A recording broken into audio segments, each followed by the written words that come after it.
นี่จะเป็นศึกครั้งสุดท้ายระหว่างยักษ์กับกองทัพวานอนจากยอดเขามายุราสู่ก้นบึ้งของมหาสมุทรการต่อสู้อันยืดเยื้อยาวนานจะจบลงสนามรบเดือดดาลไปด้วยเวทมนต์แห่งเทพและจอมมารเมื่อแสงสว่างแห่งมหาเทพปรากฏท้าวจักรวรรดิได้เห็นอะไรถึงยอมก้มหัวเดี๋ยวมารับชมกันต่อได้เลยครับกับตำนานรามเกียรติ์ตอนที่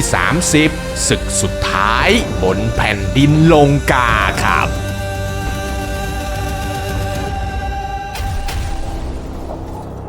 ณสนามรบเชิงเขามายุราหลังจากที่พระสัตรุตนำกองทัพไปสังหารนนยุภักได้สำเร็จแล้วหน่วยสอดแนมของกรุงมลิวันก็รีบนำเอาเรื่องไปรายงานแก่เจ้าเมืองเช่นเดิมท้าวจักรวรรดิเนี่ยเสียใจจนสิ้นสติเลยนะครับก่อนจะลุกขึ้นมาคร่ำครวญน้ำตาไหลเพราะตอนนี้เขาไม่เหลือลูกชายเลยสักคนในวันต่อมานั่นเองล่ะครับพญายักษ์จึงต้องรีบตื่นแต่ไกลโฮสวมชุดพร้อมรบสั่งเสนาบดีให้เตรียมกองทัพหลวงแล้วขึ้นขี่ราชรถเทียมราชสีห์นำไพร่พลยักษ์เคลื่อนทัพไปยังสนามรบทันทีทางด้านค่ายทหารของพระพรตเมื่อได้ยินเสียงโห่ร้องและฝีเท้าของศัตรูสั่นสะเทือนจนมาถึงค่ายทหารพระพรตก็รีบปรึกษากับพิเภกจนได้รู้ว่าวันนี้เนี่ยท้าวจักรวรรดิยกทัพมาด้วยตัวเองพระพรตจึงเร่งสั่งให้สุครีพจัดทัพแล้วจูงมือพระสัตรุตขึ้นราชรถเทียมม้างามเคลื่อนพลไปประจันหน้ากับยักษ์ท้าวจักรวรรดิที่เห็นกองทัพของมนุษย์สองพี่น้องค่อยๆเคลื่อนมาก็โกรธจนหน้าแดงสั่งไพร่พลยักษ์ให้บุกโจมตีแบบฉับพลันเพื่อไม่ให้พวกลิงตั้งตัวพลช้างยักษ์เมืองมลิวันเนี่ยนะครับก็ใส่ช้างเข้าแทงลิงอย่างโหดเหี้ยมพลรถก็ระดมยิงธนูพลม้าก็พุ่งหอกพลเดินเท้าก็กรูเข้าไปฟันพวกลิงกันชุลมุนฝ่ายกองทัพทหารวานอนจึงต้องแยกกองกำลังเพื่อรับมือทั้งแม่ทัพและไพร่พลต่างเข้าไปสู้รบกันอุตรุดลิงกับยักษ์เนี่ยปะปนกันมั่วไปหมดแต่ไม่นานครับพวกยักษ์ก็แตกพ่ายถูกทหารของพระพจน์ฆ่าตายไปเป็นจำนวนมาก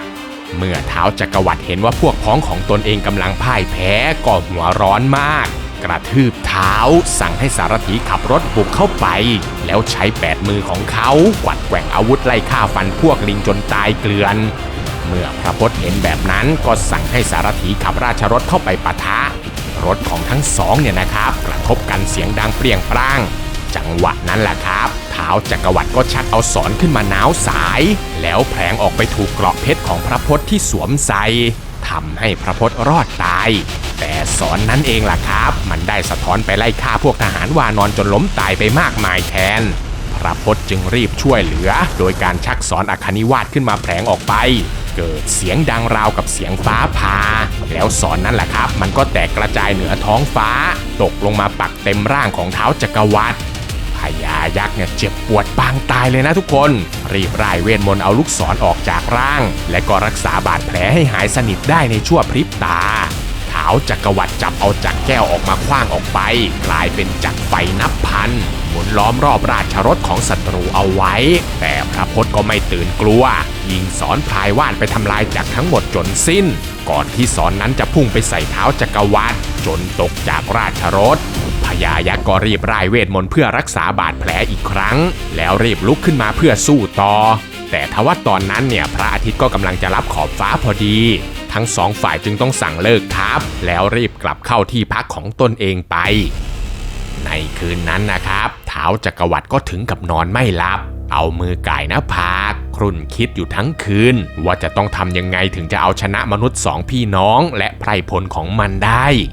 จนกระทั่งฟ้าสว่างท้าวจักรวรรดิก็นึกไปถึงเพื่อนร่วมสาบานนามว่าท้าวไวตาลพญายักษ์เจ้าเมืองกุรุราชใต้บาดาลซึ่งเป็นผู้ครอบครองกระบองตาลอาวุธเทพที่ร้ายกาจมากท้าวจักรวรรดิก็ไม่รอช้าครับรีบส่งทูตพร้อมกับสารสำคัญลงไปสู่เมืองกุรุราชเพื่อเชิญให้เพื่อนมาช่วยรบและพอเมื่อท้าวไวตาลได้อ่านสารเชิญก็แขนแทนเพื่อนขบเขียวเขี้ยวฟันกระทืบเท้าสั่งให้เสนาบดีจัดเตรียมทัพบัดเดี๋ยวนี้ก่อนจะรีบสวมใส่ชุดออกรบเต็มยศถือกระบองตาลพร้อมกับจักรแก้วขึ้นขี่ราชรถเทียมคชสีเคลื่อนพลออกจากเมืองใต้บาดาลแทรกแผ่นดินมุ่งขึ้นสู่กรุงมลิวันอย่างรวดเร็ว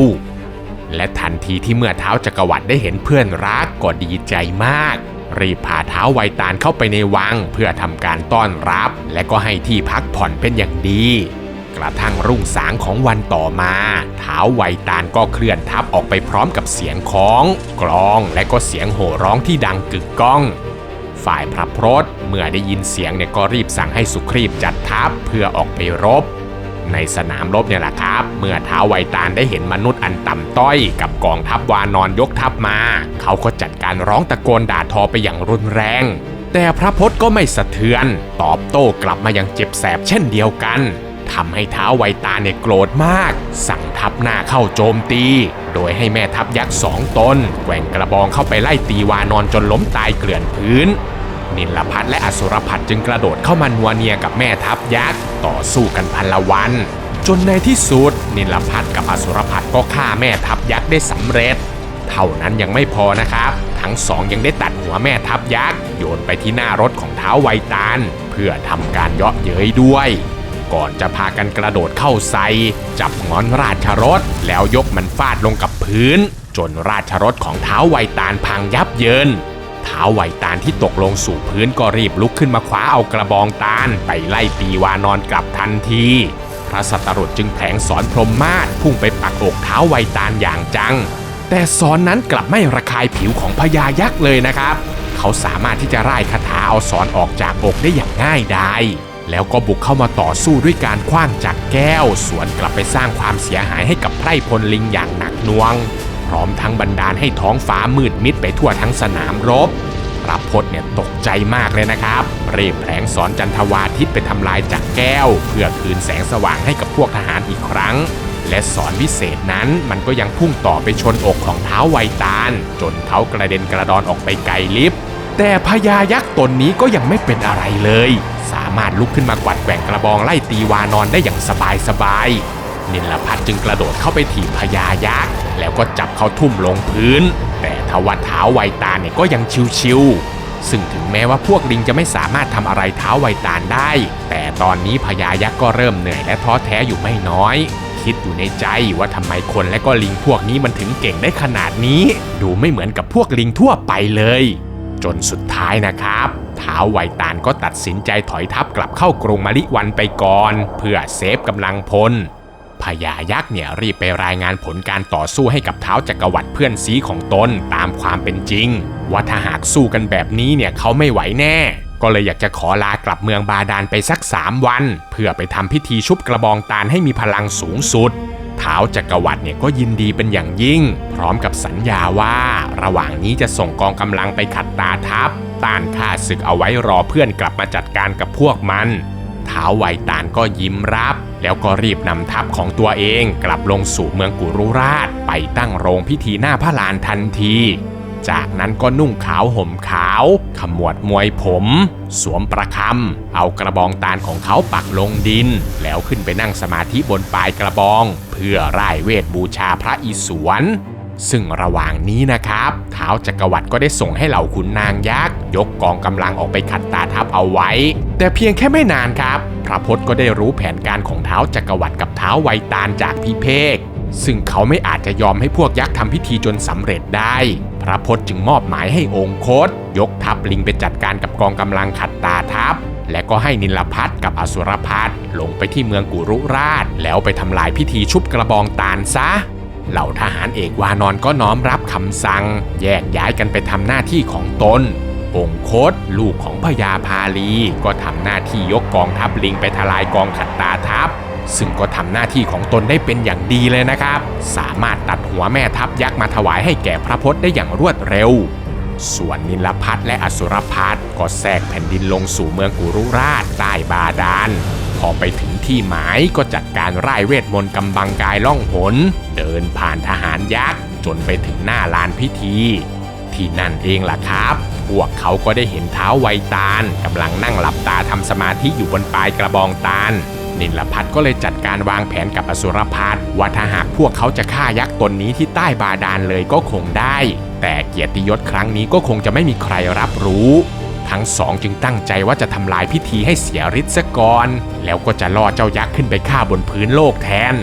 เมื่อพูดจบ นิลภัทรก็คลายมนต์ล่องหนตะโกนเยาะเย้ยพญายักษ์ทันทีและในจังหวะที่ท้าวไวตาลกำลังโฟกัสกับลิงดำอสุรพัทก็อ้อมไปถีบกระบองตาลจนพญายักษ์ตกลงมาท้าวไวตาลเนี่ยโกรธมากเลยนะครับรีบคว้ากระบองตาลไปไล่ตีลิงทั้งสองอย่างบ้าคลั่งนิลภัทรกับอสุรพัทเนี่ยก็แกล้งสู้บ้างถอยบ้างเพื่อล่อให้ท้าวไวตาลติดตามตนไปเรื่อยๆพวกเขาต่อสู้กันไปกันมาจนมาถึงช่องแคบปากทางเข้าบาดาลของเมืองกุรุราชนิลภัทรและอสุรพัทก็รีบไปแอบซ่อนตัวอยู่ข้างทางจนท้าวไวตาลไม่ทันเห็นคิดว่าศัตรูหนีกลับค่ายไปแล้วท้าวไวตาลจึงตัดสินใจกลับเข้าเมืองเพื่อไปเกณฑ์ทัพยักษ์ออกมาตามล่าจังหวะนี้เองล่ะครับนิลภัทรก็นัดแนะแผนหลอกยักษ์กับอสุรพัทโดยขอให้อสุรพัทล่องหนติดตามทัพยักษ์ไปส่วนตนก็จะแปลงกายเป็นชาวลงกาคอยหลอกล่อยักษ์อีกทีนึงเมื่อตกลงกันเรียบร้อยแล้วนิลภัทรก็แปลงกายเป็นทหารกรุงลงกาแล้วออกมาจากที่ซ่อนมาแกล้งทำเป็นเหนื่อยอยู่ริมทางเมื่อท้าวไวตาลที่กำลังยกทัพผ่านมาและได้เห็นยักษ์แปลกหน้านั่งอยู่เขาก็เลยถามกับยักษ์ว่าเจ้าเป็นใครมาจากไหนทำไมมานั่งป่วยไข้อยู่ตรงนี้นิลภัทรก็โกหกครับว่าตนเนี่ยคือชาวลงกาถูกพิเภกเกณฑ์ให้มาช่วยงานหนักเยี่ยงทาสข้าวปลาก็ไม่ให้กินจนข้าเนี่ยทนไม่ไหวก็เลยหนีมาหวังจะมาพึ่งบารมีผู้ยิ่งใหญ่อย่างท่านเมื่อท้าวไวตาลได้ฟังนิลภัทรเนี่ยก็ไม่สงสัยนะครับยินดีที่จะให้ยักษ์ตนนี้เข้าร่วมกองทัพด้วยเมื่อนิลภัทรเห็นศัตรูหลงกลก็แสดงละครทำทีเป็นหน้ามืดเดินโซเซไปมาจนล้มทหารจากเมืองกุรุราชจึงต้องเข้ามาช่วยกันพยุงตัวขึ้นไปนั่งท้ายรถของเจ้าเมืองและในจังหวะนี้เองล่ะครับนิลภัทรที่นั่งอยู่ท้ายรถก็ร่ายเวทมนต์ศักดิ์สิทธิ์คืนร่างเป็นวานอนตัวใหญ่มี8มือ4หน้าวัดแกว่งตรีเพชรโถมเข้าถีบรถศึกจนพังยับเยินทำเอาท้าวไวตาลเนี่ยตกจากรถต้องรีบคว้าเอากระบองตาลขึ้นมาแล้วสั่งไพร่พลให้ล้อมจับนิลภัทรอสุรพัทซึ่งสะกดรอยตามมาเนี่ยนะครับเมื่อได้เห็นนิลภัทรเริ่มออกหมัดแล้วเขาก็เผยตัวออกมาวัดแกว่งคาถาทะยานตัวเข้าไปช่วยต่อสู้ด้วย2ทหารลิงเนี่ยไล่ฟาดฟันพวกยักษ์จนหัวขาดตัวขาดจนทหารยักษ์เนี่ยนะครับเหลืออยู่เพียงแค่น้อยนิดต้องพากันวิ่งหนีเอาชีวิตรอดเข้าป่าไปเมื่อท้าวไวตาลได้เห็นทหารของตนแตกพ่ายก็โมโหมากกระทืบเท้าจนแผ่นดินสะเทือนแล้วจับเอากระบองตาลขึ้นมากวัดแกว่งเข้าไปต่อสู้กับ2ลิงนิลภัทรกับอสุรพัทจึงช่วยกันเหยียบเข่าซ้ายและเข่าขวาของยักษ์ต่อสู้กันนัวเนียจนท้าวไวตาลที่โดนรุมเนี่ยถึงกับอ่อนแรงเปิดช่องให้นิลภัทรชิงเอากระบองตาลวิเศษมากำไว้ได้ส่วนอสุรพัทก็โถมถีบใส่พญายักษ์ซ้ำๆไม่ให้ตั้งตัวและแม้ว่าท้าวไวตาลจะพยายามต่อสู้ด้วยมือเปล่าเพื่อชิงเอากระบองตาลคืนแต่2ทหารเอกวานอนก็ไม่ยอมตบตีหลอกล่อจนท้าวไวตาลล้มลงทำให้อสุรพัทรีบกระโดดขึ้นไปเหยียบอกเอาไว้จากนั้นก็ใช้คาถาเพชรฟาดตีแบบไม่ยั้งส่วนนิลภัทรก็ใช้กระบองตาลอาวุธเทพของพญายักษ์ฟาดซ้ำเข้าไป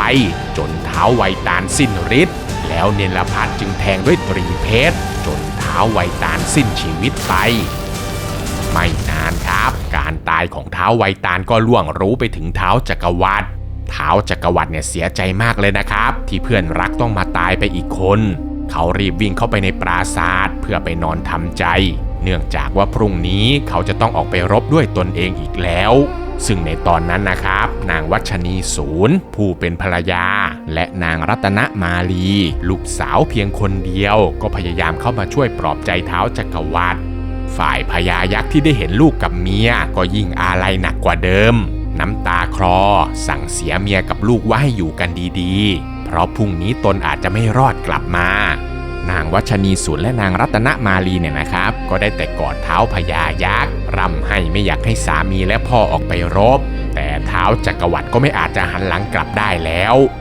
เมื่อรุ่งอรุณที่เศร้าหมองมาถึงท้าวจักรวรรดิก็สวมกอดภรรยาและลูกสาวเป็นครั้งสุดท้ายตรงขึ้นสู่ราชรถเคลื่อนทัพออกจากเมืองไปอย่างหดหู่ทางฝ่ายค่ายทหารของพระพศพีเพกก็ได้จับยามดูและประกาศกลางที่ประชุมขึ้นมาว่าท้าวจักรวรรดิกำลังยกทัพมาแล้ว และวันนี้ละดวงชะตาของพญายักษ์ถึงคาดแล้ว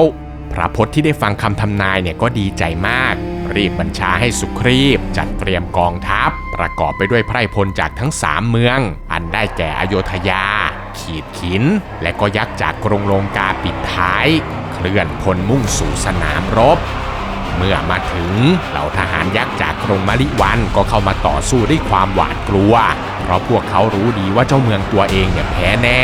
พวกเขาจึงได้แค่ทำท่าเหมือนจะสู้ยิงปืนส่งเสียงดังข่มขู่อยู่ไกลๆบางตัวก็ง้างอาวุธขึ้นแต่ก็ไม่กล้าเข้าไปใกล้พวกลิงได้แต่พากันตกใจ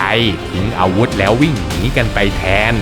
ต่างจากฝ่ายกองทัพวานอนที่ไม่กลัวอะไรเลยบุกเข้าไปไล่ฆ่าฟันทัพยักษ์อย่างบ้าคลั่งจับหักคอตีเข่าฉีกแขนฉีกขาแล้วก็ฟาดลงกับพื้นจนพวกยักษ์ล้มตายไปอย่างมากมายท้าวจักรวรรดิที่ได้เห็นดังนั้นก็รีบหยิบศรขึ้นมาพาดสายแล้วแผลงมันออกไปกลายเป็นพระขันแก้วจำนวนมหาศาลพุ่งเข้าไปสังหารพวกวานอนพระพรตก็เลยแผลงศรอัคนิวาสเป็นไฟผสมกับลมออกไปแก้ทางปลุกเหล่าวานอนให้คืนชีพพร้อมๆกับทำลายพระขันแก้วและราชรถของข้าศึกจนหมดสิ้นท้าวจักรวรรดิเนี่ยนะครับลงมายืนบนพื้นดินด้วยความโกรธคว้าเอาตรีศูนย์ของเขาขว้างออกไปกลายเป็นหาฝนตกลงมาสังหารทัพวานอนอีกครั้งแต่พระพจน์ก็ไม่ยอมแพ้แผลงศรพลายวาดเป็นลมไปทำลายตรีศูนย์จนแหลกละเอียดและบันดาลให้เหล่าทหารวานอนฟื้นคืนชีพกลับมาอีกเหมือนเดิมจากนั้นพระพจน์ก็พาพระสัตรุตลงจากรถไปรุมตีพญายักษ์แบบ2 ต่อ 1ท้าวจักรวรรดิเนี่ยก็พยายามปัดป้องอาวุธของ2 พี่น้องแต่ก็ไม่อาจจะต้านไว้ครับถูกพระพจน์ขึ้นเหยียบไหล่ส่วนพระสัตรุตก็เหยียบเข่าระดมใช้คันธนูตีพญายักษ์จนเซท้าวจักรวรรดิจึงรีบสลัดทั้ง2ออกแล้วแผลงศรเป็นพญานาคนับไม่ถ้วนเลื้อยมาพ่นพิษใส่2 พี่น้องพระพรตจึงแผลงศรเป็นพญาครุฑเข้าไปไล่จิกแล้วก็ฉีกพญานาคทั้งหมดจนตายเรียบก่อนจะแผลงศรพรหมมาศไปใส่ท้าวจักรวรรดิอีกครั้งศรวิเศษนี้เองล่ะครับได้ไปตัดแขนทั้ง8และพุ่งไปปักอกของพญายักษ์จนล้มลงไปกองกับพื้นในจังหวะแห่งความเป็นความตายท้าวจักรวรรดิก็ได้เห็นสังจากคาถาซึ่งเป็นอาวุธของพระนารายณ์ปรากฏออกมาจากร่างของมนุษย์ทั้งสองเขาจึงตระหนักได้ทันทีว่าที่ผ่านมาเนี่ยตนต่อสู้กับพระนารายณ์อวตารมาตลอดพญายักษ์จึงยกมือขึ้นขอโทษพร้อมกับฝากฝังบ้านเมืองและลูกเมียให้พระพจน์ช่วยดูแลด้วยพระพจน์กับพระสัตรุตได้ฟังคำของพญายักษ์ก็เมตตาไม่คิดจองเวรพญายักษ์และก็อวยพรให้วิญญาณของพญายักษ์มุ่งสู่สวรรค์ต่อไปท้าวจักรวรรดิได้ฟังแบบนั้นก็ยินดีก้มหัวเพื่อร่ำลา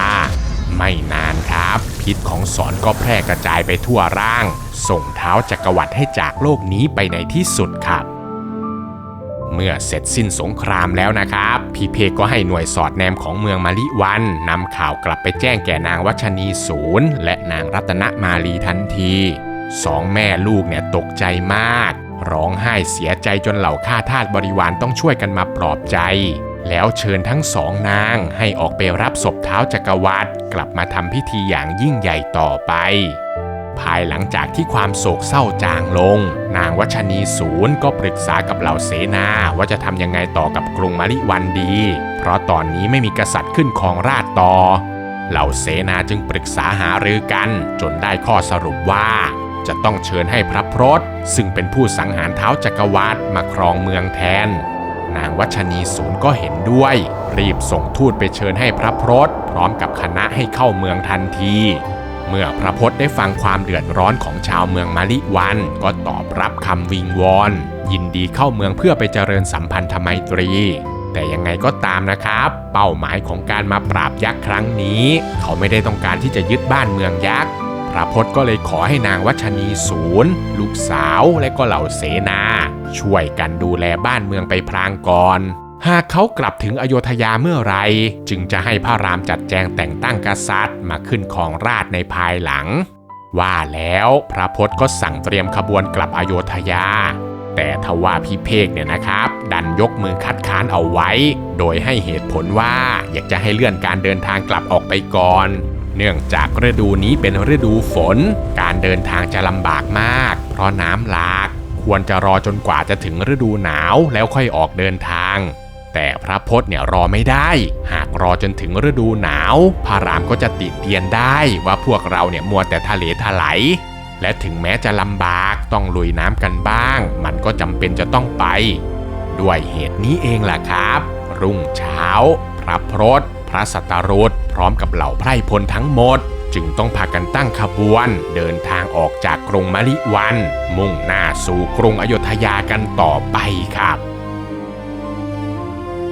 และนี่นะครับก็คือเรื่องราวจุดจบของท้าวไวตาลท้าวจักรวรรดิในศึกกรุงมะลิวันและเป็นศึกครั้งสุดท้ายในเรื่องราวของรามเกียรติ์ที่ผมได้นำเอามาฝากทุกคนในวันนี้หากมีข้อมูลตรงไหนผิดพลาดหรือตกหล่นตรงไหนไปเนี่ยผมและทีมงานต้อง